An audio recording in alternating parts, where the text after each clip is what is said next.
देखिए कल हमने 4 पूरे कर लिए थे। 5 साल देखिए भूमि से 60 मीटर की ऊंचाई पर पतंग उड़ रही है। पतंग में लगी डोरी को अस्थायी रूप से भूमि के एक बिंदु पर बांध दिया जाता है। भूमि के साथ डोरी का झुकाव 60 डिग्री का है और ये मानकर कि डोरी को ढील नहीं है तो डोरी की लंबाई ज्ञात कीजिए। ध्यान दें, यहां भी पतंग उड़ रही है, ठीक है। पतंग की सीधी डोरी है, हमेशा डोरी हो किसी दीवार के साथ में खड़ी सीढ़ी हो, फिसल पट्टी हो, ये क्या होती है? कर्ण होती है। ये क्या होती है? कर्ण। और इसकी सीधी ऊंचाई क्या होती है? लंब। और भूमि के साथ क्या कर रही है? 60 डिग्री का कोण बना रही है। कितना बना रही है? 60 डिग्री कोण। पतंग ऊंची कितनी उड़ रही है? 60 मीटर है। 60 मीटर। अब अपने को डोरी की लंबाई ज्ञात करनी। क्या ज्ञात करना है? डोरी की लंबाई। यही सवाल है। डोरी की लंबाई ज्ञात करना है तो त्रिभुज बना लो ए, बी और सी। लिखेंगे त्रिभुज एबीसी में कोण बी क्या है? समकोण है। कोण बी क्या है? समकोण है। और कोण सी 60 डिग्री। और ए बी क्या है? 60 मीटर। ए बी क्या है? पहले आप दर्शा दिया, फिर अपन देखते हैं ए सी ज्ञात करना है। ए सी लंब दे रखा है और कर्ण आपको ज्ञात करना है। बताइए लंब और कर्ण किसमें होते हैं? साइन में। क्या लिखेंगे? साइन 60 बराबर ए बी बटा ए सी। साइन 60 का मतलब क्या होता है? √3 बटा 2 बराबर ए बी कितना आपके पास में? 60 और ए बी कितना? ए सी कितना है? ज्ञात करना। कर लो वज्र गुणन करना। क्या लिखेंगे? वज्र गुणन करने पर AC √3 बराबर 120 और AC बराबर क्या हो जाएगा? 120 बटा √3। यहां तक अपना आंसर आ गया। इसे अगर हम क्या करेंगे? हर का परिमेयकरण। क्या करेंगे?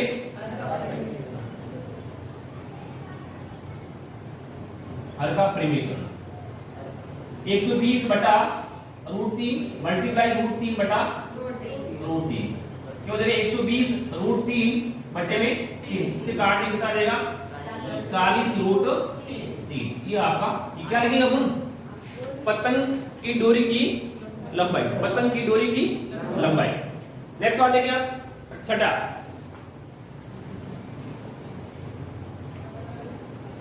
छठा सवाल है 1.5 मीटर एक लड़का 30 मीटर ऊंचे भवन से कुछ दूरी पर खड़ा है।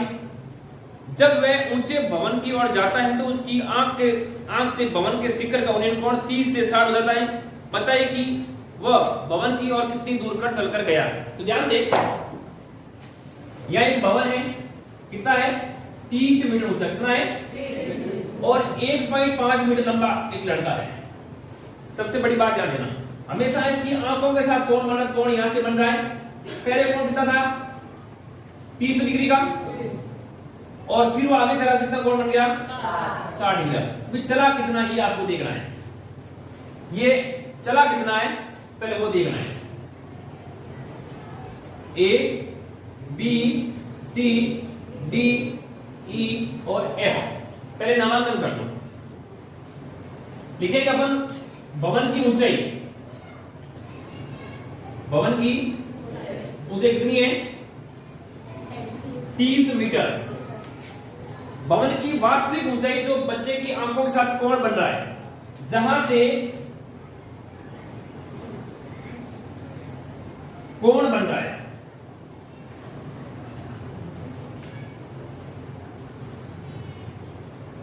वहां तक वास्तविक ऊंचाई। वास्तविक ऊंचाई कितनी होगी? 30 माइनस 1.5 बराबर 28.5। 28.5। अब लिखेंगे त्रिभुज ए बी और डी में, ए बी डी में सबसे पहले कौन सा ए बी डी है ना, ए बी डी में कोण बी क्या है, समकोण है। कोण सी, कोण डी क्या है, 30 डिग्री। और ए बी बराबर कितना है, 28.5। ध्यान दें, सबसे बड़ी बात है 28.5। अब 28.5 है। अब 30 का क्या करना, अब अपने को क्या क्या करना है इसमें, आधार क्या करना, क्या क्या करना है, आधार क्या करना। सबसे बड़ी बात ध्यान रखना है, इसमें दोनों मान पहले आप इस त्रिभुज लेंगे, ये वाला त्रिभुज आप ले रहे हैं, तो ए बी और डी, इसमें बी से लगाकर डी तक पूरी पूरी दूरी आपको काम आ जाएगी। सेकंड चीज पे भी आगे बढ़ा रहेगा और यहां तक पहुंच गया सी तक, तो ए बी सी त्रिभुज आएगा। जब आप बीसी ज्ञात करोगे, बीसी बीडी में से बीसी निकालोगे, तो आप बस कौन सी बच जाएगी, मुझे सीडी बच जाएगी। ठीक है, अब लिखो 10, मान 10 का ही होगा, मान 10 का ही होगा। तो क्यों होगा, क्योंकि लंब और आधार किसके होते हैं, 10 में। 10 30 बराबर लाल बटा, देखो वापस लाल बटा कक्का, लंब बटा आधार। तो लंब कितना है, ए बी बटा बी डी, पूरी भुजा बी डी, ए बी बटा बी डी। तो 10 30 का मान कितना होता है, 1 बटा रूट 3। 10 का मान मैंने आपको बताया था, पहले आप 1 बटा रूट 3 लो, फिर 1 को खंडन करो और फिर रूट 3 को मान लो। तो 1 बटा रूट 3 किसका मान होता है जितेंद्र, 10 30 का, और 1 10 35 का, और 10 60 का मान रूट 3 बराबर। ए बी कितनी आपके पास 28.5 और बी डी आपको ज्ञात करनी। ध्यान दो वापस, बी डी बराबर क्या हो जाएगा 28.5 और साथ में रूट 3। ये क्या आ गया आपकी बी डी आ गई, क्या आ गई बी डी। अब आपको लेना त्रिभुज ए बी सी में, ए बी सी में वही वापस बी समकोण है, बी क्या है समकोण है, और कोण सी कितना है 60 डिग्री, और ए बी कितना है 28.5। इसमें दोनों में लंब बराबर है, लंब कभी भी चेंज नहीं हुआ है। अब वही लिखेंगे 10 60 बराबर ए बी बटा बी सी। 10 60 में कितना होता है रूट 3। ए बी कितनी आपके पास 28.5 बटे में बी सी, वजन गुणा करोगे तो बी सी रूट 3 बराबर 28.5 और बी सी बराबर जाएगा आपका 28.5 बटे में रूट 3। ये बीसी आ गई, ये क्या आ गई बीसी। अब आपको ज्ञात करना है सीडी, या इसका हर का परिमेयकरण कर दो तो ये वही बात रहेगी, हर का परिमेयकरण, हर का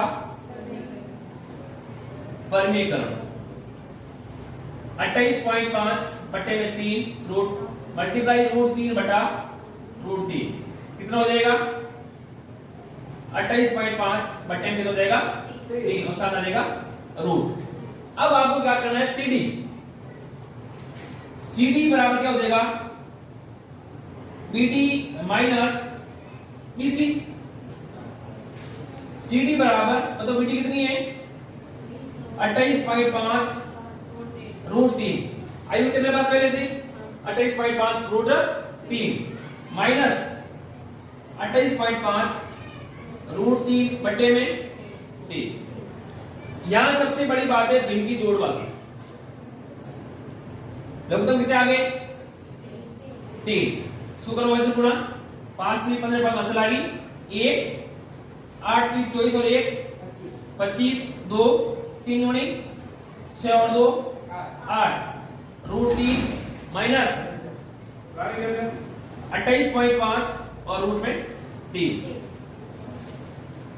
85.5 में से 28.5 निकालो, इससे क्या बचेगा 5 में से 5 0, फिर 15 में से 8 गया 7, 7 में से 2 गया 5 और 7 का रहेगा रूट 3। लिख सकते हैं अपन 57 रूट 3 बटे में 3।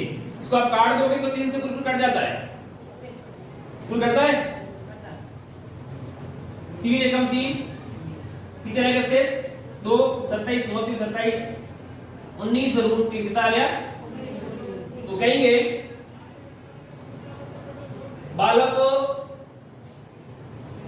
पहले से चलकर 19√3 मीटर दूरी तय की। यदि आपको वास्तविक दूरी ज्ञात करना है तो 19 को 1.723 से आप मल्टीप्लाई कर सकते हैं। ठीक है, नेक्स्ट सवाल देखें। नेक्स्ट सवाल है आपका सातवां सवाल है, भूमि के एक बिंदु से एक 20 मीटर ऊंचे भवन के शिखर पर लगी एक मीनार। देखो, भूमि के एक बिंदु से एक 20 मीटर ऊंचे भवन के शिखर पर लगी एक संचार मीनार के तल और शिखर का उन्नयन कोण क्रमशः 45 और 60 है, तो मीनार की ऊंचाई ज्ञात कीजिए। सबसे बड़ी बात ध्यान देना, यहां एक पहले भवन है, क्या है?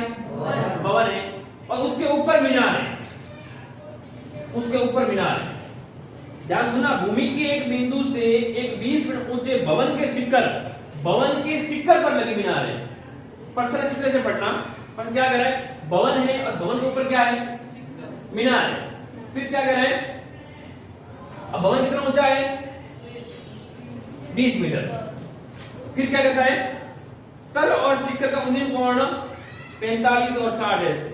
शिखर पर लगी एक संचार मीनार है, एक तो उसके तल से बन रहा कोण और एक ऊपर बन रहा है। एक तो यहां कोण बन रहा है और एक यहां से यहां बन रहा है।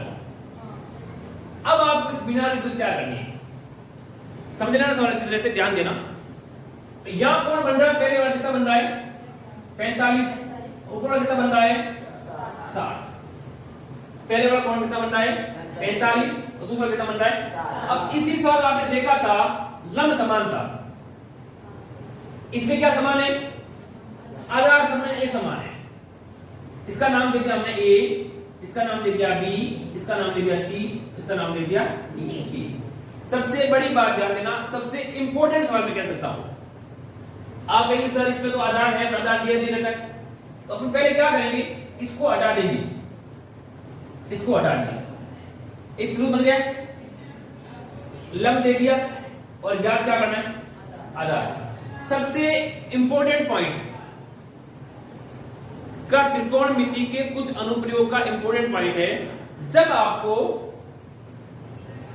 थीटा का मान 45 डिग्री दे, 45 डिग्री दे, तुम समझना मेरी बात। एक नंबर का सवाल पूछ लेगा कि थीटा का मान 45 है और उसका लंब 20 है, तो आधार कितना होगा? ऑप्शन दे देगा, 4 साल आपके ऑप्शन क्या आते हैं उसको दे देगा। ध्यान में सुनना की तरह से, जब थीटा का मान 45 हो, लंब और आधार में से कोई भी दे दे, तो इसमें लंब और आधार में से क्या होते हैं? बराबर होते हैं। क्या होते हैं? बराबर होते हैं। रीजन बताओ मेरे, बराबर क्यों होते हैं? क्योंकि tan 45 समान कितना होता है? 1, और 1 से आप वजन गुणा करोगे 1 ही रहेगा। तो आप इससे ज्ञात करोगे कि त्रिभुज BCD में, इसलिए बता रहा हूं, करना आपको खुद हुआ है। BCD में वही लेंगे, tan 45 लेंगे, tan 45 लेंगे पहले, फिर आधार ज्ञात करना आपको, क्या लिखेंगे? BC बटा BD। tan 45 कितना होगा? 1, BC आपके पास 20 है, CD, और CD आपको ज्ञात करना, वजन गुणा कर, तो CD कितनी आएगी? 20 आएगी। जब आपकी CD 20 आएगी, तो फिर आप ये त्रिभुज साफ कर देना और ये बड़े वाला त्रिभुज ज्ञात कर देना। इसमें क्या ज्ञात करोगे? पूरी की पूरी ऐसे ज्ञात करोगे। ये लगा C तक, ये क्या है? लंब है। वापस इसी से लंब ज्ञात करोगे, यही रहेगा रूट से, तो यहां कितना आएगा? 60 आएगा। BC आपको नहीं देना, आपको AC ज्ञात करना है और CD का मान कितना है? 20। जब आप पूरी ज्ञात करोगे, ये मान लिया आपने पूरी ज्ञात कर ली है, पूरी में से आप 20 घटा दोगे, पीछे बच जाएगी। इसी पर हम सवाल ये ज्ञात किया था, फिर ये पूरा ज्ञात किया था, फिर हमने ये ज्ञात किया था, इस पूरे में से आपने ये इसको बाहर हटा दिया, पीछे ये बच गया। इसी प्रकार आपको ये तो दे रखा है, इससे आपने ये आधार ज्ञात कर लिया। जब आपने आधार ज्ञात कर लिया, उसी आधार से आपने वापस लंब ज्ञात कर लिया, पूरा लंबा पूरा ज्ञात करोगे तो पूरे में से आप 20 को घटा दोगे तो आपके पास ए भी बच जाएगी। हो जाएगा। नेक्स्ट सवाल देखिए आप। 8वां है, एक पेडस्टल सिक्कर पर एक 6.5 मीटर की मूर्ति लगी हुई है। भूमि के एक बिंदु से मूर्ति के शिखर का उन्नयन कोण 60 डिग्री है और उसी से पेडस्टल से शिखर का उन्नयन कोण 45 है, तो पेडस्टल की ऊंचाई ज्ञात कीजिए। चलो आप उतारी, फिर आपको करवाता हूं। नेक्स्ट, धन्यवाद।